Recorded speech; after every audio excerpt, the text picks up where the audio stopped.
அன்பின் வாழ்த்துக்கள். ஆனந்த்னு ஒரு ஜெட் பைலட் ஒரு மிஷினை சந்திச்சார். ரொம்ப போராட்டத்துக்கு அப்புறம் அந்த மிஷின்ல அவர் தன்னோட பாராஷூட்டை யூஸ் பண்ணி தப்பிச்சிட்டாரு. ஒரு 5 வருஷ காலத்துக்கு அப்புறம் தன்னோட ஒய்ஃபோட ஒரு ஹோட்டல் போயிருந்தாரு. அப்போ ஒரு நபர் திடீர்னு வந்து, நீங்க மிஸ்டர் ஆனந்த் தானே, அன்னைக்கு ஒரு மிஷின்ல நீங்க பாராஷூட் யூஸ் பண்ணி தப்பிச்சிட்டீங்க இல்லையா, நீங்க இப்போ நல்லா இருக்கீங்களா அப்படின்னு கேட்டாரு.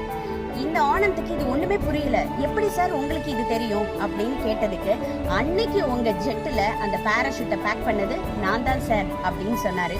அவங்களோட பேச்சு அப்படியே நடந்துட்டு அவங்க வந்து வீட்டுக்கு போயிட்டாங்க. வீட்டுக்கு போனதுக்கு அப்புறம் ஆனந்துக்கு தூக்கமே வரல. நம்ம ஒரு சின்ன நன்றி கூட அவருக்கு நம்ம சொல்லலையே அப்படின்னு தான் மனசுக்குள்ள ரொம்பவே ஃபீல் பண்ணாரு. இப்ப நான் ஏன் இதை உங்களுக்கு சொல்றேன்னா, நம்ம வாழ்க்கையிலயும் நமக்கு தெரியாம நிறைய பேர் நம்மள அப்லிஃப்ட் பண்ணியிருப்பாங்க. அவங்கள தேடி கண்டுபிடிச்சி ஒரு தடவையாவது நன்றி சொல்லியிருக்கீங்களா? இன்னைக்கு வரைக்கும் சொல்லலைன்னா இப்ப சொல்லுங்க.